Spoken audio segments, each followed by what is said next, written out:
Welcome, everyone. Thank you for the invitation extended to me by John and Kimon to come and speak to you. It won't be a long talk. Hopefully we can engender some discussion. But I was really happy about the topic that I was given to speak about, namely theology as renewal. So it's very important for us to realize that unlike other academic disciplines, which require a lot of intellectual rigor, and it's learning facts for the good of society. No one's putting that down. Theology is that, but theology is also more than that. And it's really important to realize that when we want to study theology and when we go to church and hear our theology in sung form, because all our hymns are deeply theological, that's all theology that we are listening to, that it's not meant to be things that we just receive and learn as facts, but it's supposed to renew us and even more so to radically transform us. So theology, we'll talk about what theology is, but think about it very simply as a way of life, a way of personal transformation. Okay, so that's what we're going to talk about, and hopefully I'll be able to give some examples. But before I get to that, I just thought it was very appropriate that we speak about theology as renewal, because it coincides, as you know, with the beginning of the ecclesiastical new year. So the 1st of September is New Year's Day for the church. So as Orthodox Christians, you know, we can actually go around saying Happy New Year to one another. So it's New Year for the church. And we know that a new year, just from the new year that we celebrate on the 1st of January, it's a new year before us is one, you know, full of opportunities, full of open potentialities. We make our New Year's resolutions, and we have this strong sense of excitement at what lies ahead. And, you know, this is how we should be feeling now. As Christians, as Orthodox Christians, we have a new year ahead of us, and it's important to, you know, make plans for the year ahead, follow our dreams, our aspirations. All that is good. However, just one thing that I want to bring to our attention, and that's very important, and that is whilst making New Year's resolutions and thinking about what we want to achieve, whilst all that is good. It's important, very simply, to bring God into the picture, namely to give God a preeminent place in all our hopes, aspirations, dreams, achievements. And when we do that, so how do we do that? So when I'm saying let's bring God into our lives, all I'm saying very simply, every morning when we wake up, to be able to just say, thank God that I'm up. A little prayer, you know, we're off to work, that we'll come back home safely, that what we're going to do at work will be for the glory of God, the salvation of our souls, and the betterment of those whom we're serving. So simple things like that, just always having God at the forefront of our mind.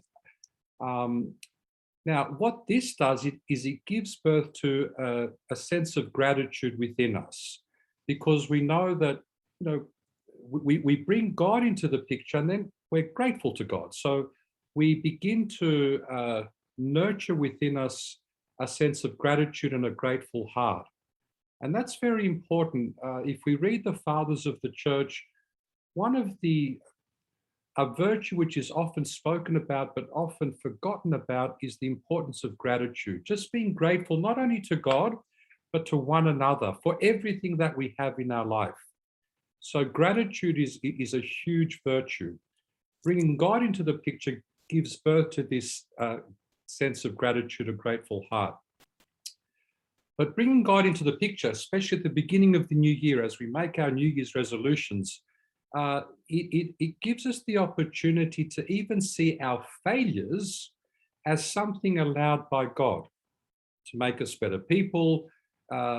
When we bring God into the picture, then we come to realize slowly that everything that happens in our life, the good, the bad, the beautiful, the ugly, it's all for our good. And that's what St. Paul says in his letter to the Romans, I think chapter 8. So everything is for the good of those who love God. So we can even embrace our failures and see them as opportunities. And this is what the ascetic tradition really emphasizes. Opportunities, even our failures, opportunities to make us more wise, more humble, and hopefully more loving and more compassionate. The aim of the Christian life at the end of the day is to make us more loving and more compassionate, namely more centered on the other and not on ourselves. If we read all the parables in the New Testament, what we really come to realize very quickly is that what Christ is teaching us by the different parables is to begin to look at others as opposed to looking at ourselves, looking outwardly instead of looking inwardly, nurturing a loving heart, placing the other person before ourselves. So even our failures are an opportunity for us, hopefully, to nurture a loving and compassionate heart. When we do that, and at the beginning of the year, when we set resolutions, even one of them can be to sort of bring God, bring Jesus Christ at the forefront of our life. When we do that, that will help us grow within us this sense that God is not absent from our lives. And when we really come to realize and experience the presence of God in our lives, then nothing scares us. We really do live with a sense of fearlessness at the unknown adventure that we call life, which is ahead of us. And especially during times like these, challenging times, when we're all locked up and things are hard, it's so good to remember that, hey, God is with us, that God loves us beyond imagination, that it's somehow all for our good, never to lose heart, and to know that, we'll get through it. So this sense of really living on a daily basis the presence of God, and therefore, living life on a daily basis with a sense of boldness, a sense of fearlessness. So that's it for the ecclesiastical year. Now let's get to theology as renewal. So very quickly, theology, as I intimated right at the beginning, is not simply just an intellectual inquiry. You come to the theological college, or you open up a theological book, and and your sort of preeminent preoccupation is, let me learn some facts. That God is tri-hypostatic, that Jesus Christ is two natures in one person, and you think that by learning all these facts that you're a better Christian, and even that's what theology is all about. So it's really important to emphasize that theology is not first and foremost an intellectual inquiry. It's not simply just learning a set of facts for the sake of thinking that we know more about God. Theology ultimately is a way of life, and everything that the church does, everything that the church teaches us, the reason for it is to mold us, to fashion us, to make us more Christ-like, and it really has ramifications for the way we are called to live our life on a day-to-day basis. So we don't come and study theology because we want to, learn all these truths which have to deal with our salvation, when we die one day. I mean, that's true. Everything that the church teaches is saving. They are saving truths. They help us get to the other side if we learn to live these truths out. I suppose what I want to really emphasize today is beyond that, and that's important. These truths also help us live our life on a day-to-day basis. So all these truths that the church teaches, the different doctrines, the different dogmas, we need to see how are they relevant to the way that I'm called to live my life as a Christian on a day-to-day basis. So theology ultimately is this invitation given to us by Christ for this renewed way of life. Not to live life just as, where society calls us to live it, but another mode of life, another way of life, another way of existence, one which is even victorious over death, as we'll see. So theology is this new, renewed way of life, which is there to shape our journey in our life, to form us, and ultimately to transform us. That's what theology is all about. And I have on the screen lights, signposts, because ultimately all the truths that the church gives us as Christians, those who want to follow Christ, they are like street lamps, sort of lighting the way to God's heavenly kingdom. They light the way so we don't have to walk in darkness and stumble and fall. They light the way for us. So I think a very simple image for us to maybe take away from this talk today is that when the church is teaching theology, when it's teaching its truths to us, think of these truths as relevant to how I'm called to live my life on a day-to-day basis, how it sort of is there to light the way for me, to illumine me, to enlighten my mind, so I no longer have to sort of live in darkness. But in enlightening our minds, then this really has consequences for how we're called to live our life on a day-to-day basis. So theology, friends, is nothing less. If you want to walk away with one word as to what theology is, don't see it as an intellectual inquiry. Like we think anything that ends with ology, biology, the study of life, zoology, the study of animal life, and so on. So theology has that ending, but it's not merely the study of God. God cannot be studied the way other material sort of realities are studied. God cannot be grasped that way. We can't sort of put God in our pocket and say, yes, I have exhaustively studied who God is. So theology is basically an invitation to a certain way of life which leads to renewal. And the renewal that it leads to ultimately is nothing other than the very presence of Christ in our lives.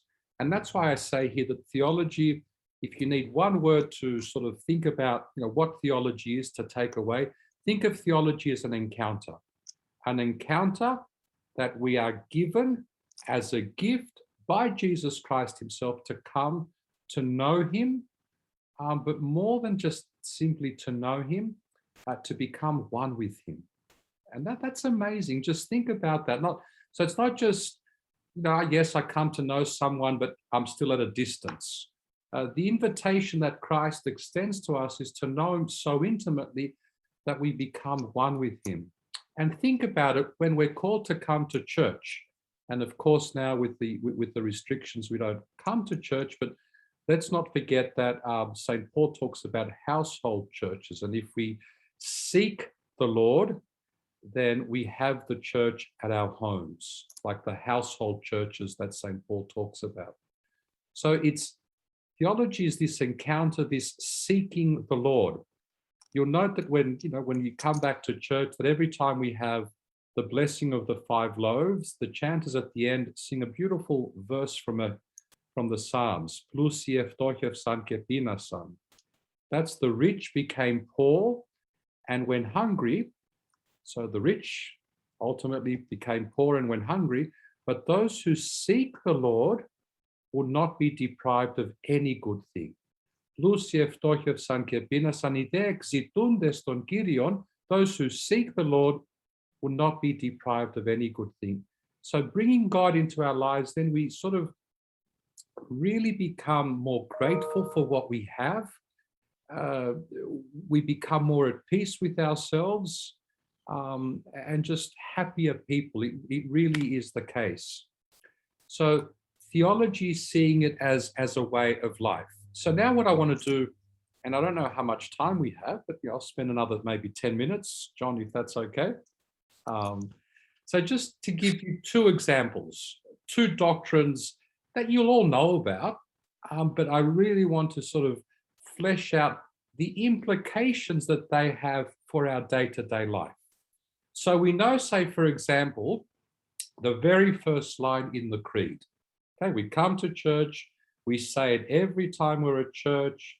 Perhaps it's part of our prayer life at home, when we wake up, when we go to bed. It's something that we, have learned and repeated often. So I believe in one God, Father Almighty, maker of heaven and earth and of all things visible and invisible. Now, again, the creed, and we don't have time to get into this today. This is a whole course at St. Andrews, but the creed is not simply something that we just rattle off, or worse still, something that somebody rattled off for us, when we were young at our baptism, and then it's basically we forget about it. The creed that the church has given us is really a roadmap, inviting us to live a certain way of life, a roadmap to take us ultimately to God's kingdom to come. That's what the creed is. So we see there in the creed, for example, we see many things in that first line. So we could talk about, our understanding of God as Father, the fact that He's Almighty. But I want to draw attention to the fact that every time we say the creed, we say that He's maker of heaven and earth and of all things visible and invisible. So one of the fundamental or foundational doctrines of the church, one of the sort of important teachings of the church, is the fact that God creates the world. So God is the creator of the world. The world did not just come about, spontaneously, automatically, in a mechanistic way. We would claim, Christians would claim that God is the creator of everything that we see, everything that we can't see, the creator of the world, and in fact, the entire universe, the 1,000 billion galaxies, each with 1,000 billion stars type thing. So God is the creator of all. So we say as Orthodox Christians, if we study the scriptures carefully, we see that God creates out of nothing. Okay, so there's not pre-existent material that God just then wants to somehow put into order. So God is more than just a fashioner. He creates out of nothing. Now that's important because it tells us that God creates freely. There's nothing forcing God to create the world, to put order. And this is what the Greek philosophical traditions would say, so Aristotle and Plato. So Christianity is very different from that by saying that God creates out of nothing. Therefore, God creates out of love. So God creates out of love shows us that God creates the world because He's a loving God. He creates the world simply for us to share in His beatitude, to share in everything that He has by nature, for us to share in all that by grace. So can you see how this one little doctrine, just with me just reflecting on it for a few minutes, just how much it has to say about who our God is, a loving God. And we know that the scriptures make that very clear. So 1 John 4:8, God is love. The opening letter of St. Paul's letter to the Corinthians, God is faithful to the end. In other words, He will never sort of leave us. It's another thing if we leave God, but God will never leave us. So this doctrine tells us a lot about who God is, namely that He's a loving God, but it also tells us a lot about the world as well. Because God is the one who's created the world, therefore the very presence of God is in the world if we sort of become sensitive enough to see and to sort of open our spiritual eyes, to sort of read between the lines of creation and to see that the world is really full of, God's fingerprints. The world is crammed with the very presence of God. And because the world is innately good, then, our responsibility is to care for the world. So not to consume and to abuse, but to really tread lightly upon the earth, knowing that it's God's creation. So can you see how just this one doctrine really invites us to sort of see, the world around us in a very different light? So next time you walk through the park, stop, take a few steps back, look at the flowers, especially now in spring, blossoming, and that's all God sort of expressing His love to us. Think about it. The Creator, our God, could have created the world in black and white, and what a boring world it would have been. The fact that we have such diversity in the flora and fauna, that should be seen as an expression of God's unimaginable love to us. So it reveals who God is. It reveals to us the goodness of the world, and therefore that we are called to care for it. And hopefully this will work. I've got a little excerpt from His All Holiness, just talking about our responsibility as Christians, how it is to care for the world, to be faithful stewards. We know about the ecological crisis around us, and we as Christians should respect the world that we have. So let me see if this works. To commit a crime against the natural world, you can hear that, is a sin. For human beings to destroy the biological diversity of God's creation, for human beings to contaminate the earth's waters, its land, its air, and its life. All of these are sins. So you can see here for the very first time, by looking at the doctrine of the creation of the world out of God's love, can you see the practical ramifications? Because it's God's world, the patriarch says to commit a crime against, the world, the environment around us is nothing short than sin. So very quickly, what is the creation of the world, created out of nothing, namely out of God's love, tell us? And here are, four very quick things. So this sacramental understanding, just a fancy way of saying that God is present in the world. Okay, so we look around, and in beholding the beauty of the world, to be able to give thanks and glory to our Creator. God is present in the world. The world is holy. It's the very face of God, because God is the one who has created the world. Precisely because of that, this teaching that the world is created out of nothing also tells us to have and to cultivate within us this sense of thanksgiving, to know that God is everywhere around us, and we say that everywhere present, filling all things.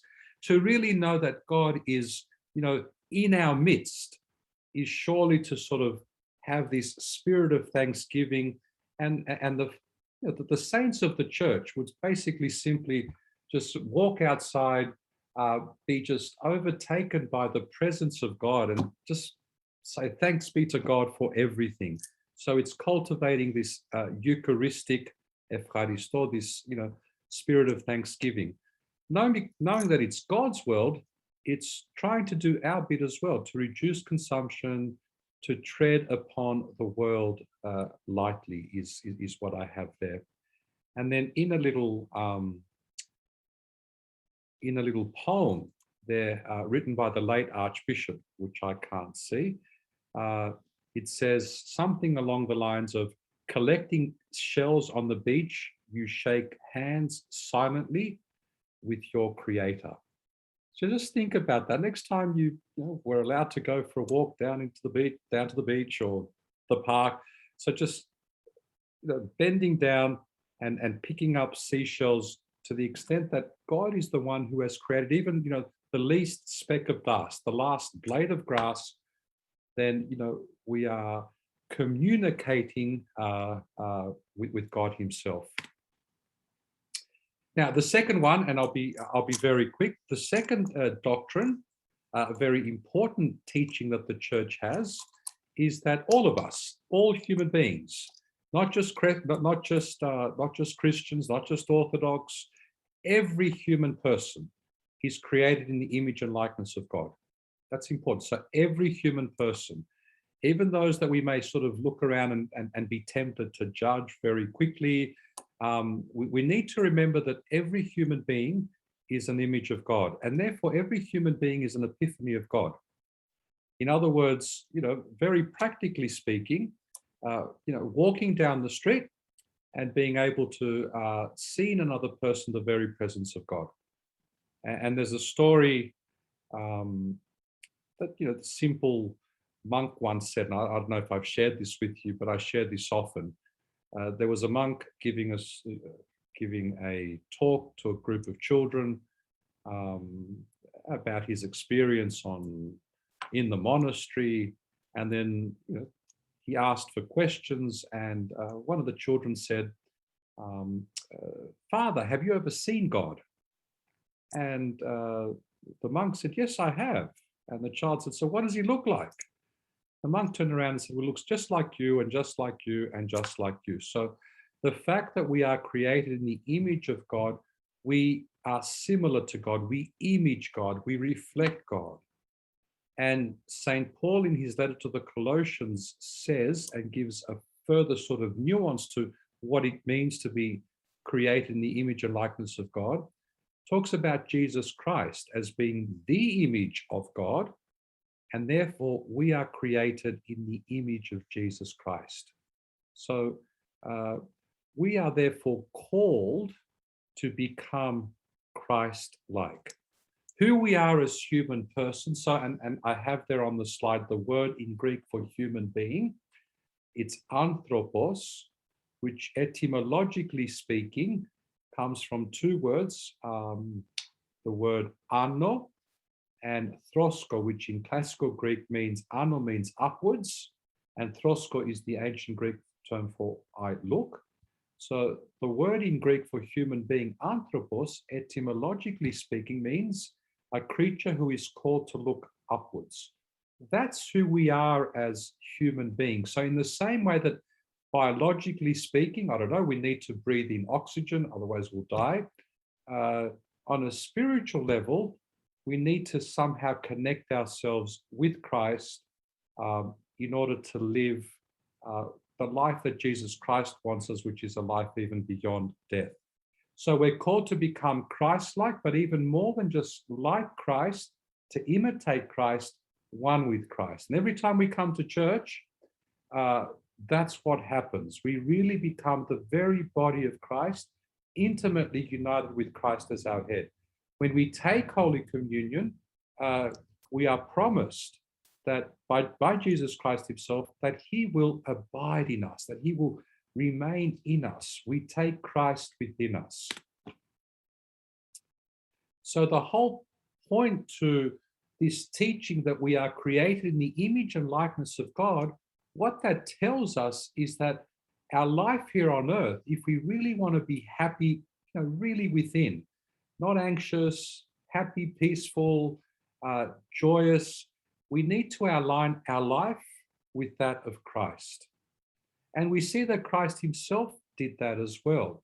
So at the Garden of Gethsemane, just before his imminent crucifixion, he's praying to his heavenly Father, and he says this: "Father, if you are willing, remove this cup from me, yet not my will, but your will be done."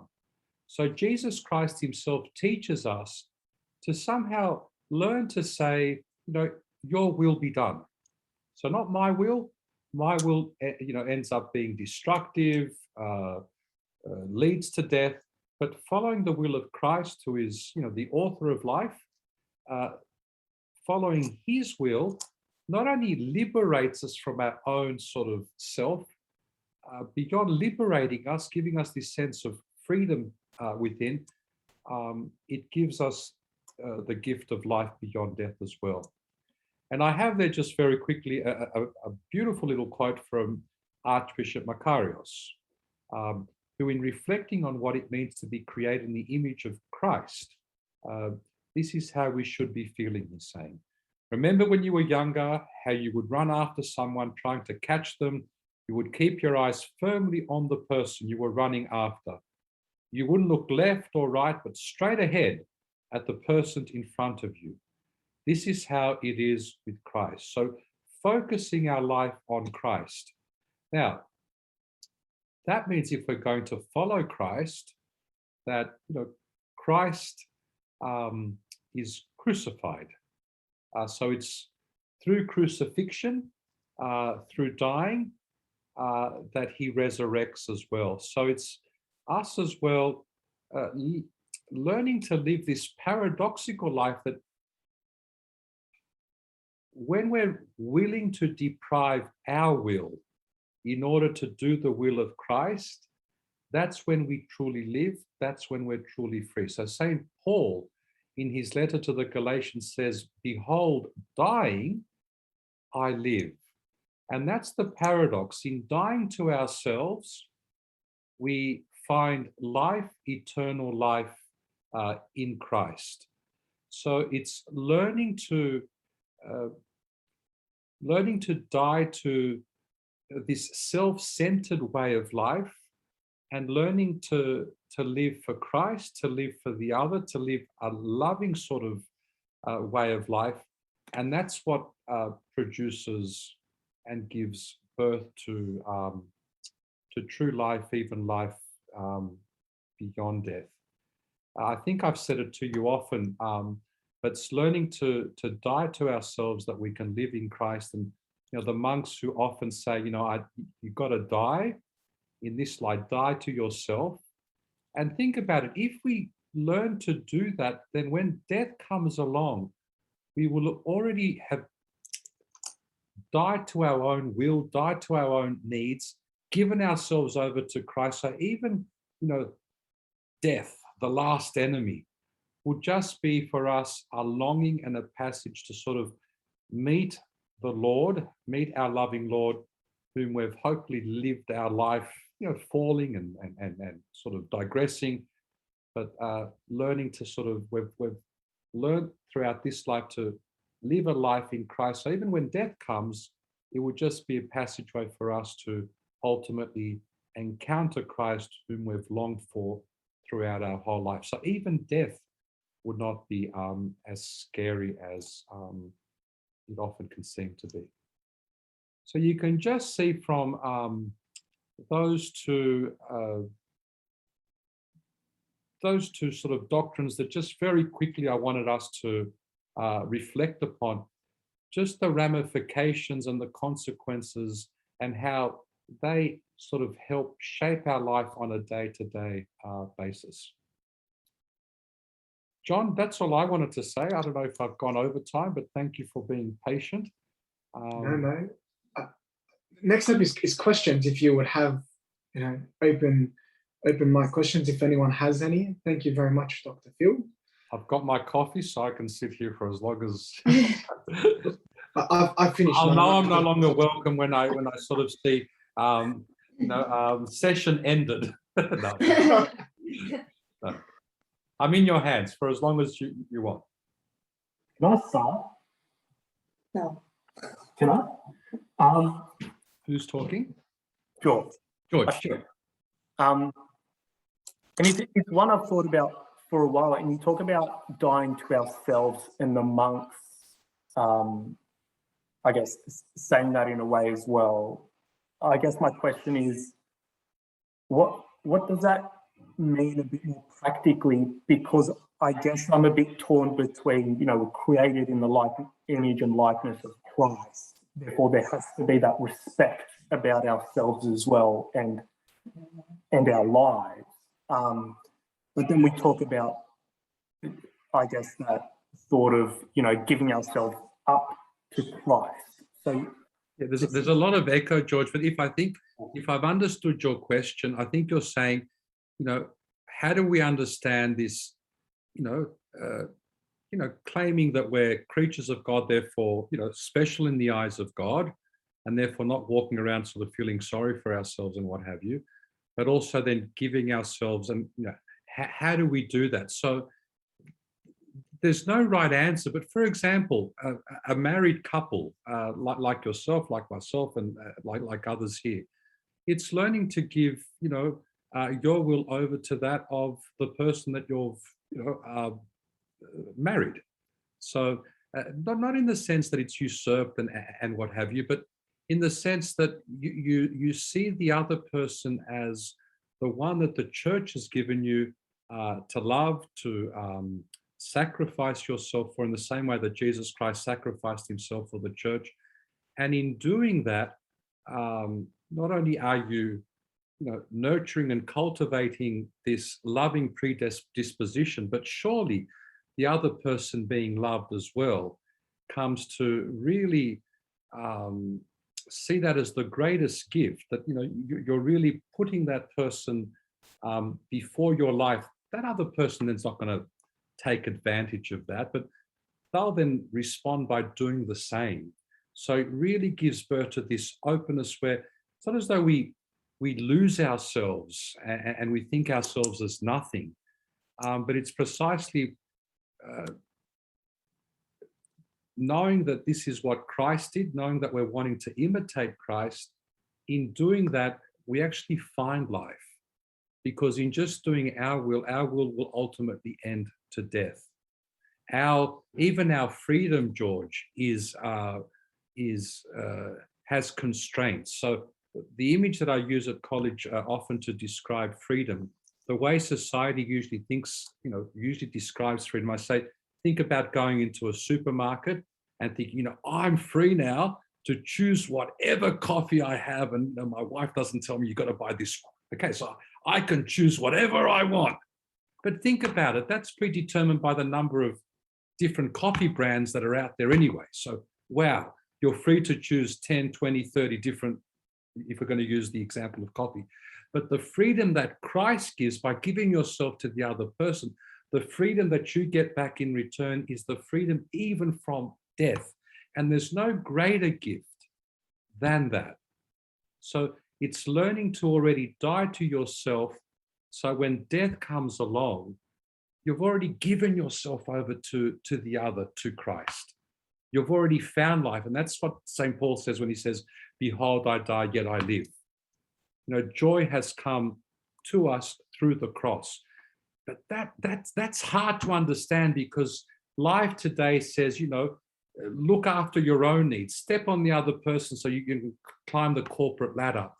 It's a different way of life that we're called to sort of live, different type of life that Christ calls us to live, that just doesn't seem right. But again, it's a choice that we have. So we can then say, okay, let me try it. Let me try to put the others first. Let me try not to step on others in order to, succeed in my life. And you see that there is a different sort of ease that you feel, and not this anxiety. I've stepped on him, he's now going to step on me, all that type of stuff. And even if someone else does step on you, it doesn't matter, because you've already given yourself over, as it were. It doesn't bother you, as long as you're focused on, trying to do the will of Christ. Now, that's a long-winded answer, but anyway. But you guys talk as well. I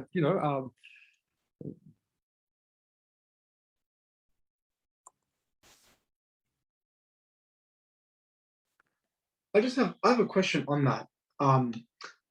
You were mentioning at the beginning, we are all created in the image and likeness of God, in the sense that, like, if even in the creation story, we were the last to be created, humanity. What are your thoughts on, this way of life where we're told to live in society, step on the other so you can climb up the corporate ladder? That sort of following that trail of thought then leads to, well, then we are, the top of the pyramid in terms of creation, and we can then do whatever we want with it, because, we were created last, given command over everything. What are your thoughts there? What would you say to sort of that trail of thought, in the sense of, the patriarch, on the other hand, who's saying, it is if you commit a crime against the natural world, then that is a sin. And where does that fall short on the other side of thinking that because we were given command over nature, we can then do whatever we want with it? Yes, so one of the greatest misinterpretations to the scriptural passage in Genesis, which talks about, that the human person is the crown of the earth, go forth and multiply and subdue. It's what we have in Greek, right? And subdue the earth. So that, John, basically, aligns with what you're saying. So, hey, for the top of the pyramid, Even the Bible tells us that, at least in the English translation, that we can go and subdue the earth, just use it to our whim and to have dominion over it, as it were. But again, the Greek translation that was written, known as the Septuagint, which is our version of the Old Testament. That's the Old Testament that Orthodox Christians read. The Greek word there is katakirievsate, right? So that's the word that's used in Genesis, where we have now dominion. And the word katakirievsandes has the word kyrios in it, right? So to be Lord, but the way Jesus Christ was Lord. And how did Jesus Christ practice his lordship? He was first to sacrifice, first to love, first to look out for the needs of others, first to even give up his life for the other. So for us to lord it over the earth is basically an invitation again, created in his image and likeness, to be Lord the way Jesus Christ was Lord. First to serve, first to love, first to sacrifice, first to look out for the needs of the others, first to serve. So to serve creation, to help creation, even the way his all holiness says many times. We are called to raise creation together with us back to God. And that's why you see in our iconography, the transfigured world, the heavenly world, it's not just human faces, but we see their nature as well. So we, as priests over God's creation, are called to, use creation properly and raise it back up to God. So it's lordship at Christ's lordship, to sort of answer that one. There's a word that came to mind as you were saying that we are called to be the ultimate enablers, to enable nature, enable other humans. And the scriptures talk about economy, Christou, stewards, enablers.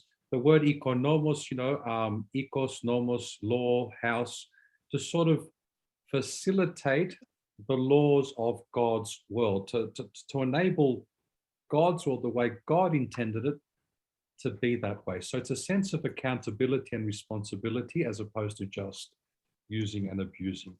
But I suppose the point that I was trying to make with all this, can you just see that, just that first, first verse from the creed, where we mentioned God as creator of the world, just the practical ramifications that has, not only on our understanding about God, but also how we are called to live our life.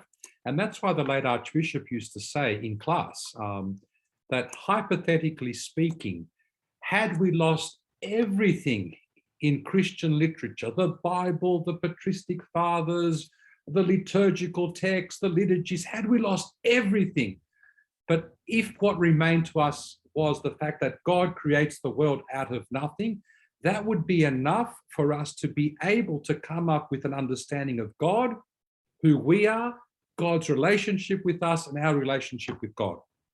That's how important that one doctrine is. I suppose what I tried to do today, very quickly, 20 minutes as it were, just to give an appreciation for you when you hear doctrines, or when somebody's telling you about the teachings of the church, a question that should automatically go into your mind is, how is this practically relevant for how I am called to live my life as a Christian on a day-to-day basis? And if you can't see any relevance, then you're not any better just for knowing certain facts about God, is the point that I was trying to make. And if we see doctrines in that way, if we see theology in that way, that's when we're, radically renewed. And that's how, to sort of come back to where we started, that's how theology is ultimately, renewal par excellence.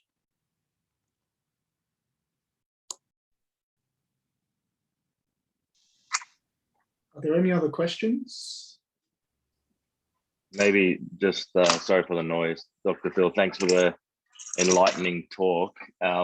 You don't Just have your any point. questions. You have the good news in front of you, Evangelia. She's here. She's That's keeping me on my good. toes. Just practically speaking, like in all our lives, whether it's balancing the environment and our work, whether it's carbon emissions or printing on paper to educate children, we're always at this sort of crossroad on what to do. How do we practically put into place what you mentioned there? Like, is that enough for us to think about it? Try and, recycle as much as we can, try and be, carbon offsetters, or does God expect more in terms of balance? No, Kim, I mean, that's a good thing. I think it's for huge corporations, perhaps. So what the role of the church is, perhaps, is to really give an appreciation to the world that the ecological crisis is as much a religious problem as it is a scientific problem, as it is an economic problem. So to even allow a place for religion in these discussions which have to do with, with the ecological crisis, I think that's the sort of big picture stuff. But even small picture stuff, and perhaps, I don't say this heartlessly because I know the pain that COVID has caused us, but perhaps a blessing of COVID, if I can see it that way, is it's just taught us to go back to basics. So many people have stopped flying, the sky looks clearer all of a sudden. Just to at least learn to do our little bit and to try as much as we can to sort of, tread lightly on the world, knowing that it's God's creation. And we do that in whatever way we feel we can do it. So there's no right or wrong, but it's at least cultivating a mindset where we're at least aware of that. And we just don't so easily, do away with God's creation and consume it just without thinking twice.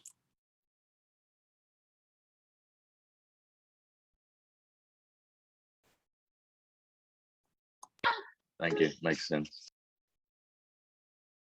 But again, Kimon, that could be a whole discussion, like a whole talk for later. Should we pencil you in for a month's time then, Dr. Philip? Get the idea? we probably have enough time for one more question. So any other questions? Comments even?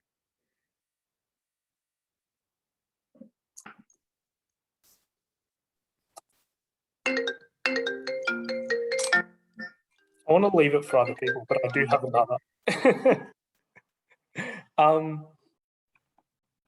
On the same topic, at least, if we're talking about loving other people, but then talking about destruction of environment, let's say, and I guess using Jesus as an example of standing up for what's right, maybe as well. How do we have those difficult conversations with other people, Philip, or at least what should we have in our mind when maybe someone isn't doing, let's say, is destructing the environment, or we think we should be standing up against something that's not right, or we don't think is right, but doing it in a way where we're still loving the other person? Yeah, so I think you answered the question, at least the way I was thinking of it, George, when you said, at least, loving the person. So the fathers are very big on, if you're going to become very angry within by trying to teach something to someone else, then don't do it. You're not ready to teach that person something. So ultimately, George, it's lovingly doing it in a loving way, and doing it also in a sensitive way.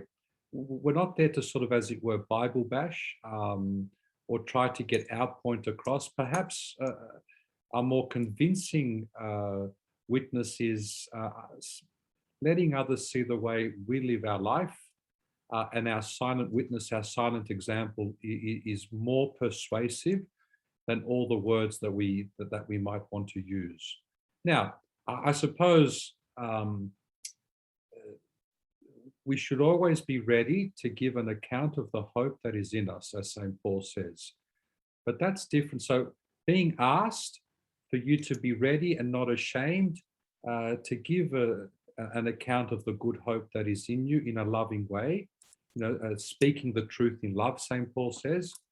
So that's different. So if you're asked a question and you see the person is of goodwill, you sit and talk, and you try to create bridges, and then perhaps you sort of emphasize, what you as a Christian believe firmly about. But if not asked, George, perhaps sometimes, we lose our words as well. So St. Gregory, the theologian in the 4th century, says we never take theology down to the hippodrome, right? Because if people aren't interested, then you're wasting your words, and theology is something more precious than for words to be wasted like that. I suppose what I'm saying is we engage with people, we allow our own life, our own witness teach more, and believe me, if we do that, it's very convincing. People will come up and say, I see you do this, you've never spoken, but you do this. Why is it? Why do you believe it? What is it that you believe? As opposed to sort of, just trying to put your sort of way of thinking to another person who may not be ready for it. But so when there's opportunities, we can do that, we should. But I suppose I would say it's our silent example, which is more convincing, especially in a world today with so many words.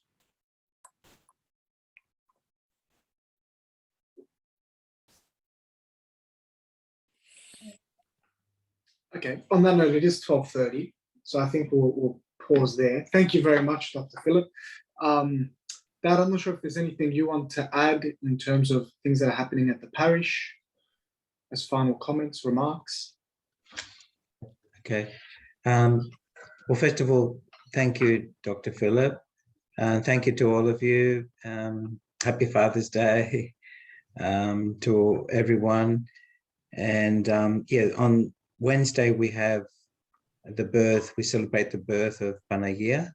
So it's a big feast day. And like Philip was talking about today, obviously September is significant with the birth of the Mother of God and the beginning of the church year. And for us also springtime, of course, which is probably one of the biggest witnesses to God's glory for all of us in nature. The message that Dr. Philip was saying about working with the other person,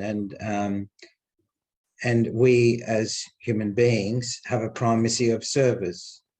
So we need to be able to serve the rest of creation.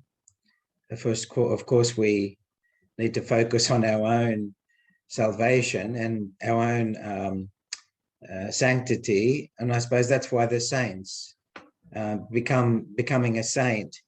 That's why the saints were so in tune with nature and with the rest of the world, because they had got it all together. And that's probably, if it wasn't for the saints, well, we probably wouldn't even exist. So,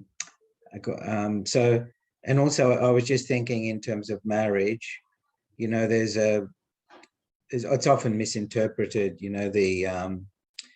the epistle reading where it says, for a woman to be obedient to the husband, etc. And this, but then the rest of the epistle says, that the woman sees the man sees the woman as being in the place of Christ. So I think the important thing is that we have to realize, and I remember Archbishop Stylianos always used to talk about this, that in a marriage, for example, the husband, might be the one that's working, and maybe the wife is with the children, but then the husband has a primacy of service. It's not because he's out there bringing all the money in or whatever, but he has a primacy of being the servant. And we have a role to play as being the servant, if you like. And by being the servant, as a husband can be in a family or as a Christian can be in the world, then we're uplifted and we are, you know, and like we said before, our example begins to shine and we make a difference in the world. So that's all I wanted to say. Kronya Pola, and thank you again, Philip. Yeah, I'll second that. Big thank you to Dr. Philip for taking time, not only out of Father's Day, but also out of your very busy schedule to come and talk to us and prepare for the talk. So thank you on behalf of everyone. Have a good week, everyone. Stay safe and stay happy.